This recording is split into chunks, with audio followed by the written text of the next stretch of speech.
Hello students, welcome to my Bengali study channel. Bengali study চ্যানেলের পক্ষ থেকে তোমাদের সকলকে স্বাগত। প্রিয় 2026 সালের একাদশ শ্রেণীর সেকেন্ড সেমিস্টার শিক্ষার্থী বন্ধুরা, আজকের অনলাইন ক্লাসে আমি তোমাদের জন্য বাংলা ছুটি গল্প থেকে দুটি গুরুত্বপূর্ণ 5 মার্কের প্রশ্ন নিয়ে উপস্থিত হয়েছি। এই প্রশ্ন দুটি তোমাদের আপকামিং সেকেন্ড সেমিস্টার ফাইনাল এক্সামের জন্য মারাত্মক গুরুত্বপূর্ণ, বিশেষ করে তোমাদের ছুটি গল্প থেকে। প্রশ্ন দুটি অত্যন্ত বাছাইকৃত প্রশ্ন এবং পশ্চিমবঙ্গের বিভিন্ন স্কুলেই এই প্রশ্নগুলি পরীক্ষায় এসে থাকে এবং এসেছে।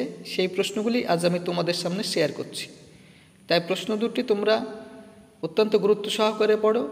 যদি তোমরা এখন থেকে ভালো করে স্টাডি নিয়ে পড়াশোনা শুরু করো, আমি আশা করি তোমাদের এর বাইরে পরীক্ষায় প্রশ্ন আর আসবে না। এর মধ্যে থেকে তোমরা একটি 5 মার্কের প্রশ্ন কমন পেয়ে যাবে।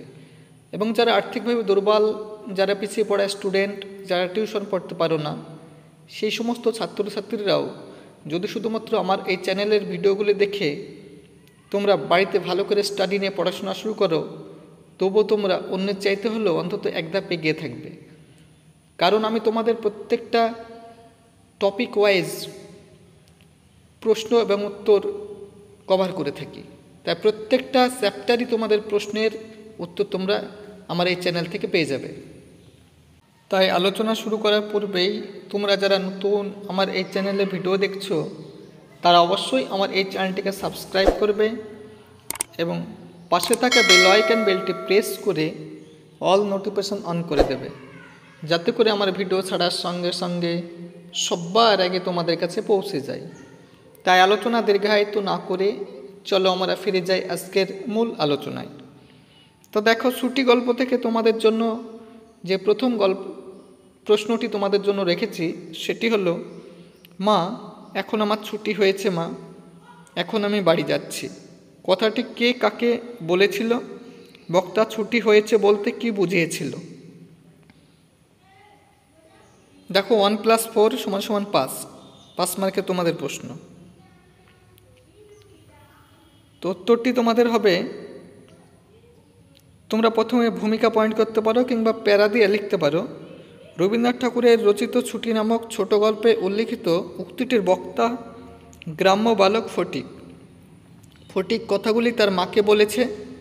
এবারে তোমরা প্যারা চেঞ্জ করে লিখবে, ছুটি বলতে কি বোঝানো হয়েছে? পয়েন্ট। ফটিক গ্রামের দুরন্ত অবাধ দামাল বালক। গ্রামের পরিবেশেই অবাধ বিচরণ, স্বাধীনভাবে ঘুরে বেড়ানো। ফটিককে যখন হঠাৎ তার মামা কলকাতায় নিয়ে যায়, তখন ফটিক নিজেকে আর খুঁজে পায় না।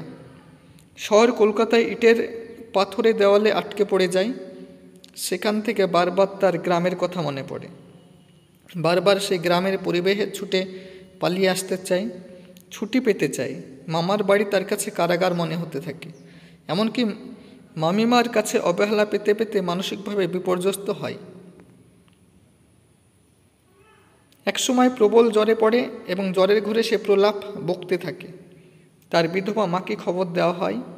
মা ফটিকের কাছে পৌঁছানো মাত্রই তাকে আদর করে ডাকতে থাকেন।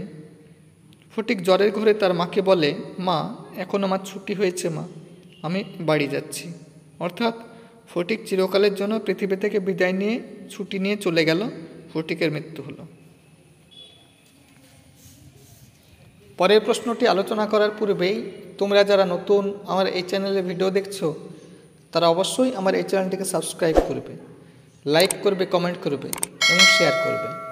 কারণ আমার এই চ্যানেলটি যেহেতু নতুন, সেহেতু আমার এই চ্যানেলটি যাতে ভবিষ্যতের অনেক দূর প্রসারিত হয়, অগ্রসর হয় এবং চ্যানেলটির গ্রোথ হয় এবং চ্যানেলটি যাতে কন্টিনিউ তোমাদের সাপোর্ট এবং সহযোগিতা করতে পারে, সেজন্য তোমাদের সাপোর্ট এবং সহযোগিতা আমি একান্তভাবে কামনা করি। তাই আলোচনা দীর্ঘায়িত না করে চলো আমরা ফিরে যাই আজকের মূল আলোচনায়। দেখো, 2 নম্বর যে প্রশ্নটি তোমাদের জন্য রেখেছি সেটি হলো, ছুটি গল্পে মামা বাড়িতে গিয়ে ফটিকের যে দুরবস্থা হয়েছিল তা নিজের ভাষায় লেখো। প্রশ্নটি খুবই গুরুত্বপূর্ণ প্রশ্ন, তোমরা ভালো করে পড়ে রাখবে। উত্তরটি দেখে নাও তোমরা। রবীন্দ্রনাথ ঠাকুরের ছুটি গল্পে ফটিককে তার মামা বিশ্বম্ভর বাবু যখন কলকাতায় তার বাড়িতে নিয়ে যেতে চান, তখন ফটিক সাগ্রহে সেই প্রস্তাবে রাজি হয়েছিল এবং কবে কখন সেখানে যেতে পারবে তা জানতে চেয়ে মামাকে অস্থির করে তুলেছিল। অতি উৎসাহে সে বিনিদ্র রজনী যাপনও করেছিল, কিন্তু মামার বাড়িতে তার অভ্যর্থনা প্রকাশিত হয়নি।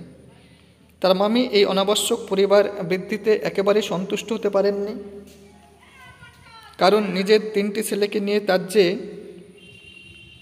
ব্যস্ততার সংসার, সেখানে 13 বছরে অপরিচিত পাড়ায় গিয়ে ফটিককে তিনি বিপদের সম্ভাবনা বলে মনে করেছিলেন।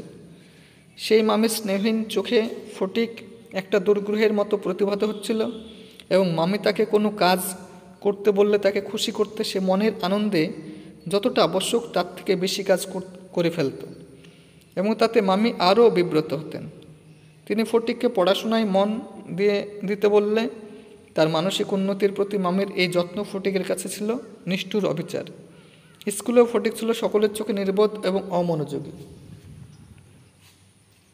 মাস্টারমশাই ফটিককে এতটাই বোধ ও অপমান করতেন এবং তার এতটাই দুরবস্থা হতো যে মামাতো ভাইরা পর্যন্ত তার সঙ্গে সম্পর্ক স্বীকার করতে লজ্জাবোধ করত। এর মধ্যে বই হারিয়ে ফেলায় তাকে আরও অপ্রীতিকর অবস্থায় পড়তে হয়।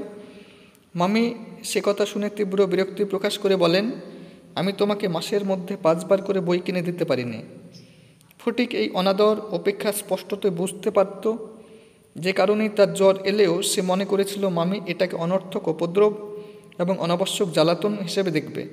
ঠিক এই কারণে সে মামার বাড়ি ত্যাগ করে, কিন্তু পুলিশের সাহায্য নিয়ে যখন তাকে ফিরিয়ে আনা হয় তখন ফটিকের দুরবস্থা আরও বেড়ে যায়। অসুস্থ ফটিককে দেখে তার মামি পরের ছেলেকে বাড়ি পাঠিয়ে দিতে বলেন। এভাবে মামার বাড়িতে অপমান আর অনাদরে সেদিন অতিবাহিত করতে হয়েছিল ফটিককে, যেখান থেকে সে হয়তো মুক্তি পেয়েছিল মৃত্যুর মধ্য দিয়ে। এই যে 2টি গুরুত্বপূর্ণ নোট তোমাদের আমি ছুটি গল্প থেকে শেয়ার করলাম, এই দুটি প্রশ্ন তোমাদের অত্যন্ত গুরুত্বপূর্ণ প্রশ্ন এবং মারাত্মক ইম্পর্টেন্ট প্রশ্ন, বিশেষ করে তোমাদের সেকেন্ড সেমিস্টার ফাইনাল এক্সামের জন্য। তাই প্রশ্ন দুটি তোমরা সেমিস্টার শুরু থেকেই প্রথম থেকে ভালো করে স্টাডি নিয়ে পড়াশোনা শুরু করো। এবং তাই এইরকম নিত্য নতুন ভিডিও পেতে তোমরা অবশ্যই আমার এই চ্যানেলটিকে সাবস্ক্রাইব করবে, লাইক করবে, কমেন্ট করবে এবং চ্যানেলটি বন্ধু বান্ধবদের মধ্যে অধিক পরিমাণে শেয়ার করো।